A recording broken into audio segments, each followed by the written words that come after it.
And I know I've said before that knowledge is the most important thing. But the reality is, if you don't have the strength or health to back that up, or even to function as a human being physically, then your knowledge and your mental strength don't really even matter. When you're afraid of something, you have to master it. That's how you start to overcome it. Then you lack the inequality. So what I realized when I get to that point where I want to quit, everybody gets to that point where they want to quit, is this. The mind tells you, let's go home, let's take a warm shower, let's get some food. This is not right. If you cannot answer the questions at that moment, because your mind's going to start giving you all these questions, and if you can't answer them, you're going to quit. Hi,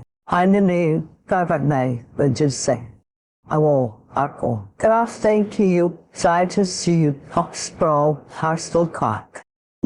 So, being big and strong is also totally useless if you're mentally weak and you quit. Now, being mentally strong should actually lead you to being physically strong, because if you are mentally strong, then you can work and train to become physically strong. If I didn't have the answer to respond to my mind and say why I'm here, why I'm doing this, you will always lose that fight. You have to have the response to what your mind is going to tell you. It is important in the area of motivating yourself. It's important to know why you're doing it, because that mind will say, why bother? Why go through all this? This is too hard. Throw in the towel. It's not worth it. But if you're mentally weak, then you will not hold the line on the good food and the good workouts, and you won't get physically strong or healthy. So, can you be weak and strong at the same time? Yes, but I say be strong. Train your physical strength and exercise your mental strength by doing the right things. The hard things, the things you know you're supposed to do. Do them and be as strong as you can mentally, physically, and emotionally for yourself, for your team, for your family. Hold the line and be strong. Here's how you can handle that. Here's how you override that. Write down 5 reasons why you deserve it. Why do you deserve what you are? Why do you deserve it? What meaning and value will it bring to your life? What's so different about you that you deserve your goal? And when you write down those 5 reasons, when you have some down moments, and you're going to have them, when that conversation starts talking to you, and it's going to talk to you, you can pull that out and read it. It will build you up. It will be your rod and your staff to comfort you through some challenging moments, because you're going to have some. I'd see you aware. Then life will knock you between the eyes. It will catch you on the blind side, coming out of nowhere, stuff you can't anticipate. When out of the blue you want to give up, that's why it's important for you to work on yourself, listening to tapes, building yourself up, talking to yourself with power, feeling and conviction, building yourself up day in and day out, day in and day out. Because it's coming. Life will send you some curves you cannot anticipate. Nothing fails like success. You're successful. Maybe it's in your health. Maybe it's in your finances. Maybe it's in your career. Maybe it's in your family life. The way that you show up in the world. Awesome. You're in a really vulnerable place right now. It is one thing to be successful. It is another thing to sustain success over the coming decades. Isn't that a powerful idea? Jan. Let's go to the entertainment industry. It's very hard to be a one-hit wonder. Let's not knock a one-hit wonder, but it's even harder to become an iconic rock band or hip-hop band. Let's go to the arts. It is very hard to come up with your Sistine Chapel. Got it, Watson. It is even harder to become a Michelangelo. So, are you playing the short game, or are you playing the long game? This is rule number 2, or lesson number 2 that life has taught me. Play the long game, aim for legendary. I say, don't just say, I'm gonna be world-class in my domain, or pursuit for a little window of time. Say, I want to have the guts and the grit and the acumen and the mindset and the capability and the commitment to create enduring success. And that's why I say nothing fails like success. You look at the restaurant that is hot in your neighborhood right now. They're on the path to obsolescence if they're not really careful. Sure, they went from a little neighborhood shop that made beautiful pasta, that had great service, that had the owner on the floor shaking your hand, getting to know your name. Then they got written up in the magazines, and then they got interviewed, and then word of mouth spread like wildfire. And what happened? They became arrogant. You see, success can be so toxic, and it happens. It is such a pull on every human being. It just plays with your mind. You literally shift from humility to arrogance. Once arrogance sets in, it starts to populate every other person on the team, every other person in the culture, every other person in the community. It is a very short fall from success to irrelevance. So lesson number 2 is nothing fails like success. As you become more successful, become more humble. As you become more successful, work even harder. As you become more successful, care even more about your products. As you become more successful, learn even more. I invite you, when you are the titan of your industry, be sitting in the room with 18-year-olds beginning their game. When you are the icon of your field, be the person who is up, not at 5 o'clock anymore. Let's play at 4 o'clock. Reading, listening to podcasts. Writing in your journal, setting your goals, focusing on your intentions. As you become more successful, be more humble. As you become more successful, be even more punctual. As you become more successful, become even more passionate. As you become older, become even younger. Yesterday, I was walking on the street and I met this man. He said, "Rob, I finally retired." He's probably close to 90, and he's a legendary clothier in the country that I live in.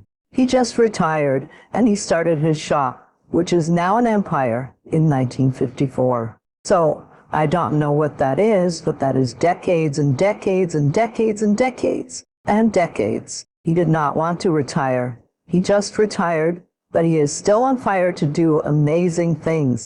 Age is just a number. Do not let an old person into your body. Nothing fails like success. I think it's garbage because at some point we all bought into this lie that you've got to feel ready in order to change. We bought into this complete falsehood that at some point you're going to have the courage. At some point you're going to have the confidence. And it's total bullshit. Now, artiste. Frankly, I don't know if I'm allowed to swear here. So, okay, it's complete garbage. There are so many people in the world, and you may be watching this right now, and you have these incredible ideas, and what you think is missing is motivation. That's not true, because the way that our minds are wired, and the fact about human beings is that we are not designed to do things that are uncomfortable or scary or difficult. Our brains are designed to protect us from those things because our brains are trying to keep us alive.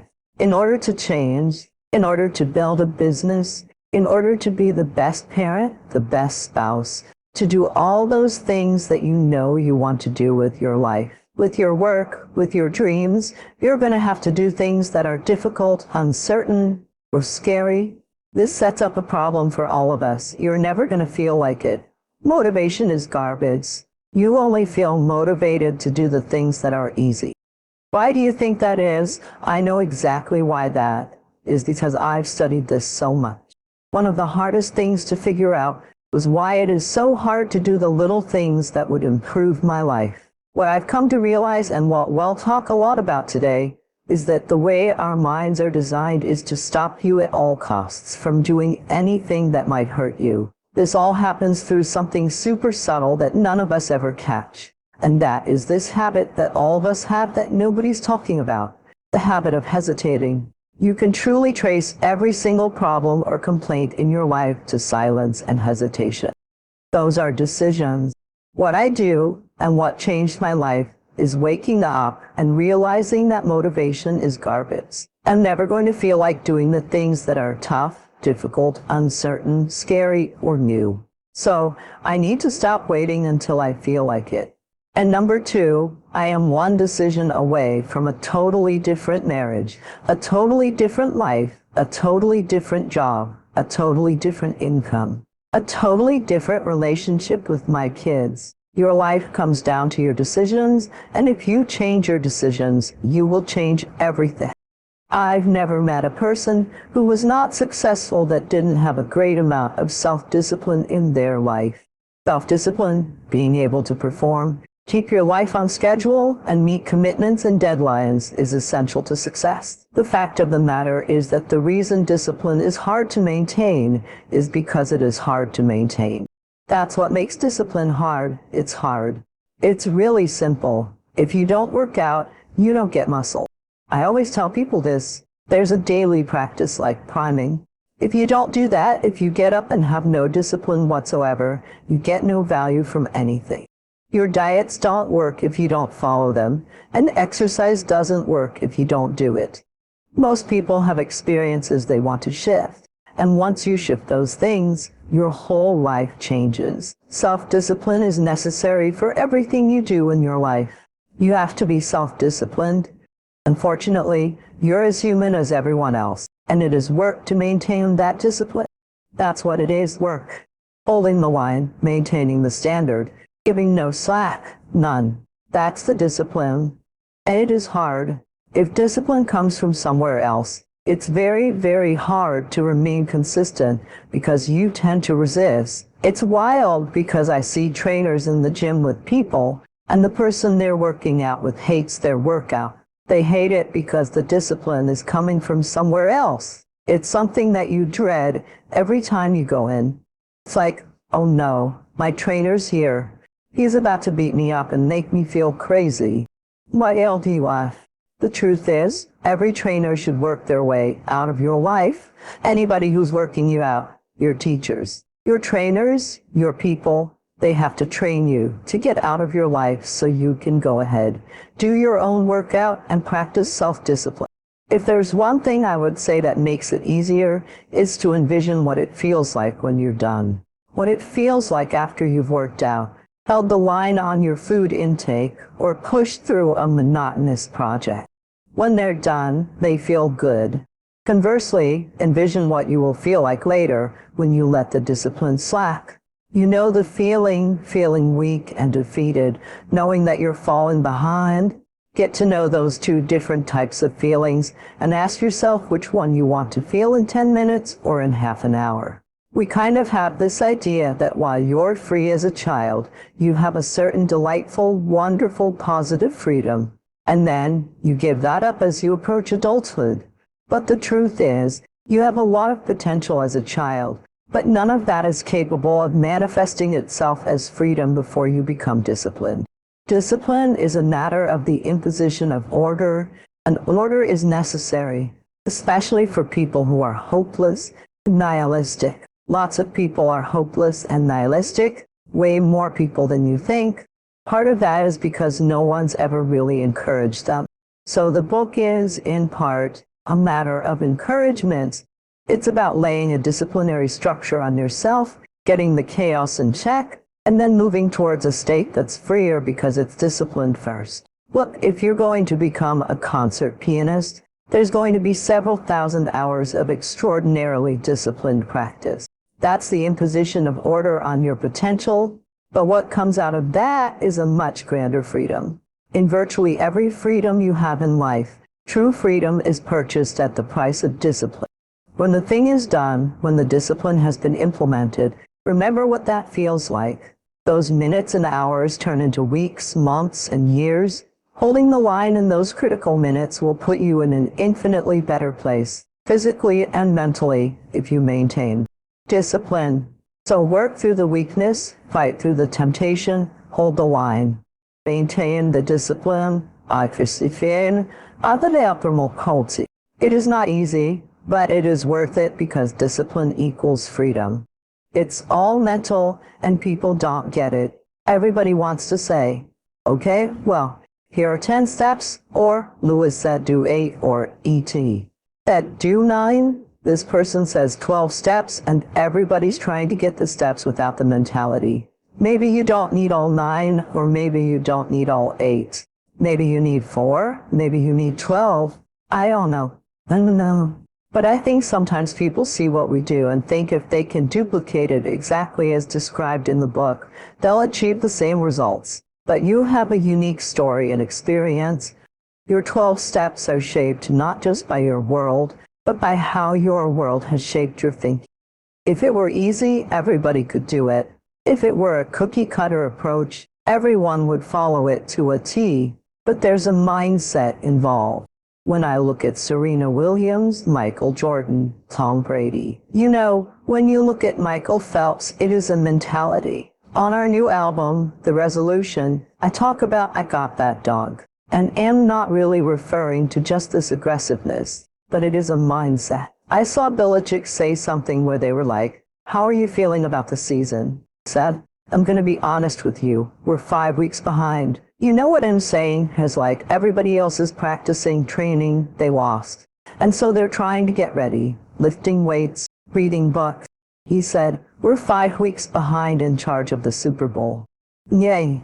But again, it's a mentality. And I think a lot of people are missing that mentality. There are a lot of folks who live life on a cushy cloud of marshmallows. And then one day something goes wrong. That's why spoiled kids are so sad. A spoiled young boy is one of the saddest things ever. A young boy who becomes a man and can't take care of himself. And his dad has to keep rescuing him. His dad has to keep bailing him out of situations and giving him money. I've met guys like that, and that is a crippling affliction when they don't have the character to get by in life. They constantly need someone to help them and bail them out, even as grown men. I've met guys in their 40s who still need help from their parents. And like, what the hell, man? You're never gonna get it right because somewhere along the line, you didn't face enough adversity to realize that sometimes you just gotta get up and get things done. Sometimes you have to pull yourself up and push forward, even if you want to stay in bed. If you don't do that and you just keep calling on your daddy, and your daddy keeps rescuing you, you never develop those tools. You never develop the ability to recognize what you're doing wrong with your life because you're soft. You've got a cushiony safety net for your safety net. Make every day your masterpiece. The secret of your success, secret of my success is determined by what we do daily. Well, I've missed this all the time. I wrote a book called Today Matters. The reason I wrote the book Today Matters is because today matters. We over-exaggerate yesterday. We think we were amazing yesterday. We weren't. Just trust me, because when you're my age 71, you don't need to worry about it. You forget. The other day I was in a car, and Margaret looked at me and said, "Joan, we're forgetting everything." I said, "We kind of are, aren't we?" She said, "Let's do a plan." I said, "What's your plan?" She said, "What's your plan?" She said, "You remember who we are, and I'll remember where we're going." A is working. It's really working. You've got to divide it up a little bit. You've got to divide enough. We over-exaggerate yesterday. We overestimate tomorrow. "Oh yeah, I'll get to that tomorrow. Oh yeah, I'll do that. Oh yeah, tomorrow. Tomorrow. Tomorrow." Why?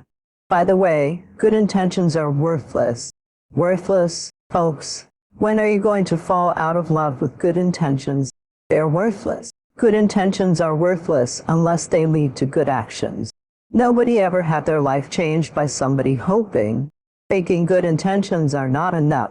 Yeah, I'm inspired by life and all sorts of things. You can say something right now that would inspire me to write a song or something to happen. Most kings just happen to be inspired by Basquiat's drawing. The drawing he had. Most young kings get their head cut off on the bottom. I looked at that and thought, it's powerful. Just the statement itself lends itself to a song. The song starts inspired by Basquiat. My chariot's on fire. Everybody took shots at my body. I'm tired. And then they build me up to break me down, to build me up again. It's like, oh, we need you back so we can kill your ass again. It's this love-hate thing that the world has with success, period. 95% of our decisions are made by how you feel in the moment, and that is the problem.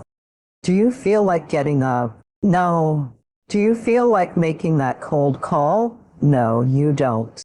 Do you feel like doing that third set of reps? No, you don't need to thigh. We make decisions based on our feelings, and that is robbing you of joy and opportunity. So, the core difference in people is how do you produce certainty when the world isn't giving it to you? You go out and you try. And you're trying your case, you're 100,000 in debt, nothing's working. How do you keep yourself going? The way you did it, the way I did it, the way you're doing it. We may not have done it consciously, is we didn't change our potential that was there. And it wasn't even taking more action. Taking more action with belief is not going to work. It's not going to change anything. We got results in our head that made us feel certain as if it had already happened. I need you to evaluate yourself and ask yourself the question, how are you wired when you have a trial or a tribulation? How are you wired when you hear the word no? Does it break you? I'm wired differently. I get excited. I love it. One, it turns me on. No, Eric, I'll be back. I'll be back. I'll be stronger when I come back. If you get yourself in a state of certainty that this is going to work, I'm going to find a way. And if this doesn't work, I will make a way. Then you tap a lot more potential. And when you're certain of your potential, you take massive action. When you take massive action, you really believe in something, you get great results. When you get great results, your brain goes, see, I told you I was a stud. I told you this thing would work out. Now you're even stronger. You tap more potential, take greater action, and get better results. Sometimes you just have to move, do something, learn something new, write down what you need to do in order to make a better life for yourself, and be brave enough to do those things. When you go out there, I need you to have that dough. When you get out there, I need you to kill the big kid. When you get out there, we ain't playing no more. We ain't taking no prisoners. No. When you get out there, whatever you can get, go get it. 'Cause they're gonna get it before you get it, and they ain't gonna give it to you. So you go out there and get what's yours. And that moment that you finally begin to break through and build something extraordinary. In that moment, the realization is that it was always you trying to figure out how to become the best version of yourself. Ask one simple question, how extraordinary can I become? And simply just sulkered from the out. Up internal thoughts. Music here. I'm in a thought, a sign, and point was low, and the taste of no. What am I capable of? What are my limits? How far can I push myself in this time that I have on this earth? Exactly how much of my potential can I wring out of myself? How much can I become capable of? How much can I push myself? What can I build? How can I change this world? How can I change this world? Yelling, but all by doing one simple thing, pushing myself to get better every day. As Napoleon Hill said, strength and growth come only through continuous effort and struggle. One of my first mentors said that we're the only creature on the planet that's totally disoriented in our environment. He said all the other little creatures are completely at home in their environment, but they operate with instinct. You see, it's perfect. We have been gifted with higher faculties. We have the ability to create our own environments, but we've got to understand ourselves. We don't have a soul, we are a soul. We are living in a physical body corresponding with the material universe. Now we have to understand this, and if we don't understand it, we're not going to make it. And we've got to understand. I can look at your body, I can tell you all kinds of things about you. You are dominantly a left-brained person. You've got a little bit of right brain. Enough to really, you've got a quiet, sensitive side to you. It's a little shy side, but that's very small, so not many people would see it. You have a tendency with things, if they hurt your feelings, you'll have a tendency to hold it inside. You want to start releasing it, or you're going to have stomach problems. Now I can tell that by looking at your body. But there's so much about ourselves we never learn.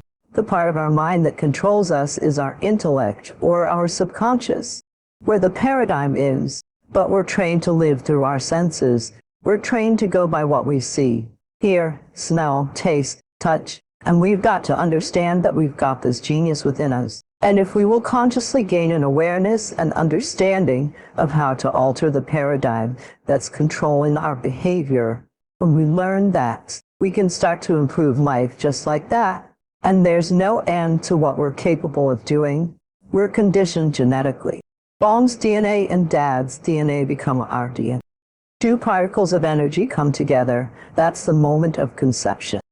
280 days later, we make our debut on the planet. Then we're programmed by our environment because our subconscious mind, which is totally deductive, has no ability to reject. The subconscious mind is immoral. It's like the earth. It doesn't care what you plant, but it will return what you're planting. Earl Nightingale used a beautiful example in The Strangest Secret. He said you can plant nightshade, a deadly poison, or corn, sweet food. One will grow with just as great an abundance as the other. That's the way your subconscious mind works. You put the wrong idea in, it will grow. Put the right idea in, and it will grow. We have the ability to change what's in there. We did not program it. It was programmed through genetic history, a confluence of a genetic pool that goes back for generations. That's at birth and then environmentally. And we have the ability to alter all that. Up until around 4 or 5, we're being programmed by our environment. Prior to that, it's genetic. That programming is dictating our results. When we change the results, we've got to gain an understanding that we've altered our own consciousness. But if we don't understand any of that, we will point it down towards him. It's her. It's this. It's that. We point to something outside as the cause of what's going on inside.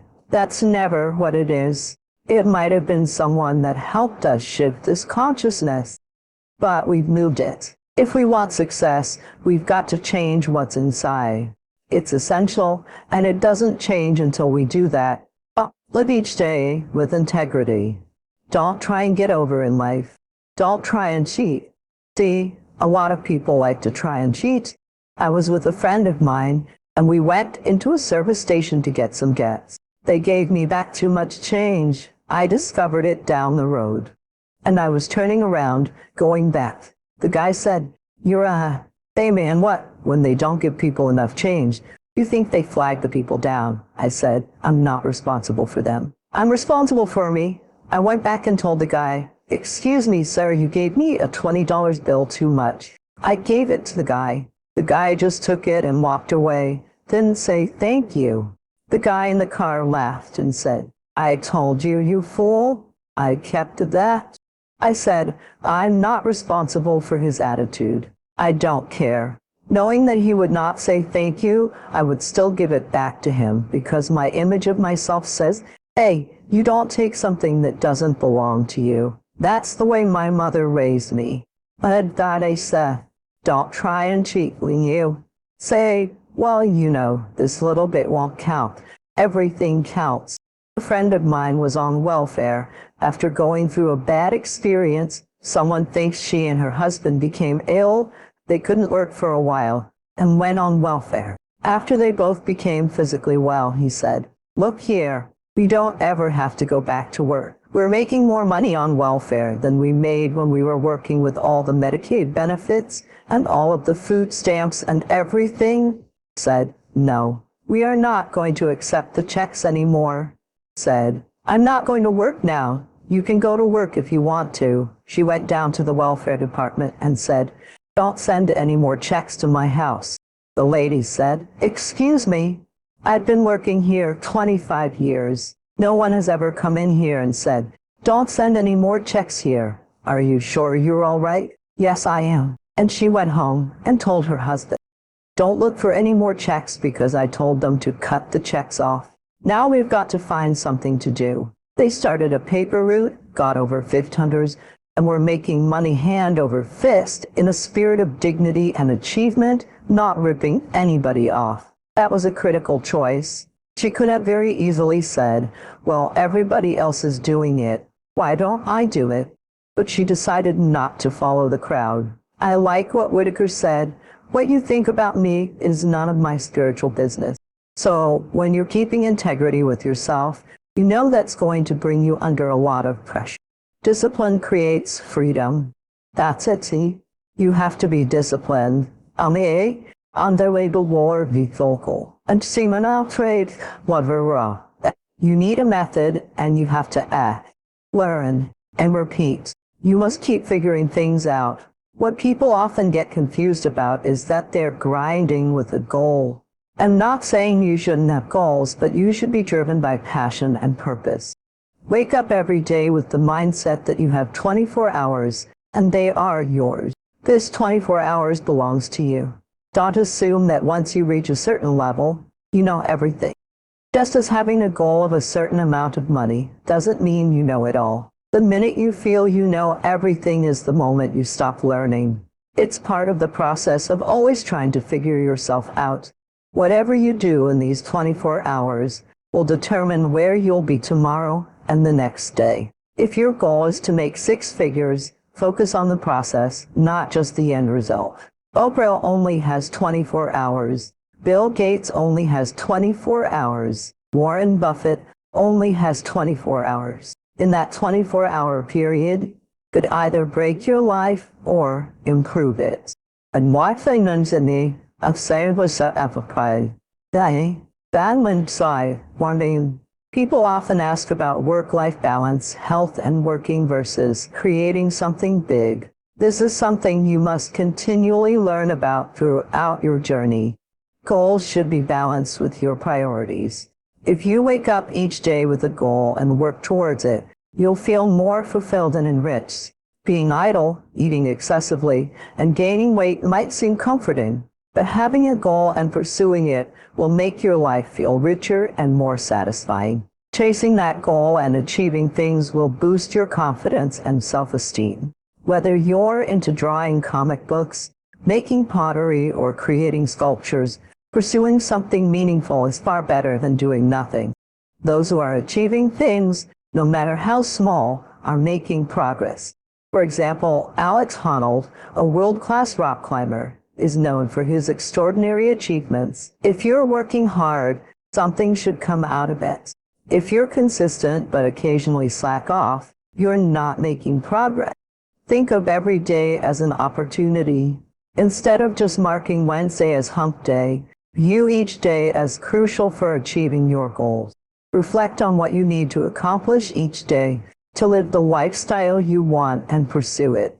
The more you focus on this, the more successful you will be.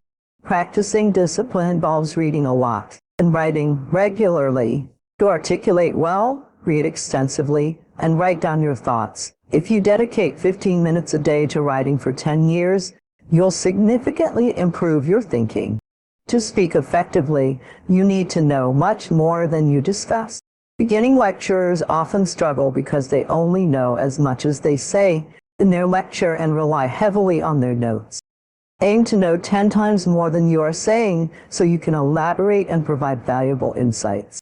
On the input side, synthesizing information comes from extensive reading. On the output side, there are techniques for effective communication. When speaking to a group, remember you are talking to individuals, not a faceless crowd. Engage with each person individually and use their reaction, whether confused, interested, or bored, to adjust your approach. The goal should be to engage in a conversation with the audience, even if they are not verbally interactive. Pay attention to their nonverbal cues and adjust your delivery accordingly. Good communication involves not just having something to say, but also being responsive to your audience. The aim to be a good communicator is central to a liberal education. It makes you more competent in everything you do than to learn how to communicate. I don't care if you're going to be a carpenter. Being a carpenter, by the way, is very difficult, especially if you're a good carpenter. But if you're good at communicating as a carpenter, you're 10 times better as a carpenter. This is something that liberal arts colleges, I think, may have forgotten or don't do a very good job of marketing. It's like asking, what's the use of a bachelor's degree in the liberal arts? The answer is that you can think, write, read, and have read something. The economic value of these skills is incalculable. The people I've watched who are spectacularly successful have skills, which are a minimum precondition, but they are also very good at articulating themselves. Whenever they negotiate, they are successful. That's a definition of success in life, negotiating well so that everyone leaves the negotiation satisfied. If you're a good negotiator, everyone walks away from the negotiation thrilled, and then people line up to work with you. All of this depends on your ability to communicate effectively. There's a problem in our culture that's killing success, and that is our addiction to other people's opinions and approval. Social media is wonderful, but it's all about how many likes you get and how many selfies you can take. That may feel good when you get it, but what it does is govern your behavior. You begin to only do things to seek other people's approval, and even when you get it, it's short-term and doesn't really feel very good or fulfilling. What we really want is not just success, but fulfillment. The way we get fulfillment is through self-respect and self-confidence. In your life, you must begin to separate what you do from what people think about it. The people who have really won in life and in business eventually drop the addiction to what others think about them. They are more concerned with what they think about themselves, or if they are a person of faith, what their God thinks about them, not what the rest of the world thinks. The higher you climb, more haters you will have. There is absolutely no question about it. You should hope you have more of them. The only thing I will warn people about is that the higher you climb, the closer the haters are higher. Right now, if you're at one level of success, the haters are people at a distance. But as you climb higher, there are always one or two people in your close circle who will try to pull you back down because they feel you're leaving them. They make you uncomfortable because your success is highlighting their own discomfort with where they are. As a result, they begin to do everything they can to pull you back down. The closer the haters are to you, the more they will try to undermine your progress. Self-confidence is really simple. I've trained hundreds of thousands of people and spoken to millions around the world. I can tell you this, self-confident people, whether they are athletes, school teachers, mechanics, parents, stay-at-home moms, or anyone else, share a pattern of keeping promises they make to themselves. The groundwork for building self-confidence is to start keeping the promises you make to yourself. That's why it's important to make even small promises, like getting up at a certain time in the morning, and then actually doing it. Give yourself credit by saying, I did what I said I was going to do. If it's related to your diet or fitness, don't just eat healthy foods. Acknowledge that you are following through on what you said you would do. This helps build a reputation of reliability and self-trust. If you're constantly influenced and moved by what other people think about you, it means there is a deficiency in how you view yourself. The key is not to rely on some esoteric belief system, but to establish a pattern of keeping the promises you make to yourself. That's the foundation of self-confidence. When you feel a lack of confidence, start by keeping the promises you make to yourself. There is an addiction to other people's approval today. It's the greatest addiction. It used to be drugs, then alcohol, and now it's the need for approval. This addiction arises because we may not approve of ourselves, or we don't feel a higher power or universe that approves of us. My confidence comes from both my faith and the fact that I keep the promises I make to myself. That's the groundwork of all confidence. And not what I think I am. Am not what you think I am. I am what I think you think I am. So we live in this perception of a perception of ourselves. Hence, my identity is shaped by what my parents think I should be. My identity is made up by what my college or university thinks I should achieve. While you're living in that bubble, in that echo chamber, getting to what you really want to do is impossible. We bring to our experience our own stereotypes and expectations, and we color the world with our own interpretation. Our experience of the world is a dance or collaboration between what's coming in and what we're bringing to the table. What that tells us is that we don't have a direct experience of reality. We don't see the world as it is. We see the world as we are. You have to be intentional with what you do and who you are. The more valid reasons you have to accomplish a dream, the higher the odds are that you will. The first question is your dream really your dream? If your dream isn't really your dream, you can't go to work. I'm telling you, I've been thinking, I've been making calls. That's what I'm asking you to do. What fuels you, the reason why you're so lazy, is not because you don't have the ability. You're so lazy because your dream is so small. Stand out today, be different, become something different. Stop lying to yourself and stand up and become something more than you've ever been. Your goals, the goals you set for yourself, that's your power. Your ambition is your power. Having time is so powerful. You are powerful. Set out what you believe in, lay out the power that you have, and use it. Your power can put you on your path to success. Figure out who you are. Don't apologize for who you are. Then become even greater than you naturally are at what you do. Once you understand that every time you lose is an opportunity not only to learn that lesson, but to take it a step further, you'll start to appreciate those lessons. I dare you to work on yourself for 6 months. Shut out the world and all the distractions.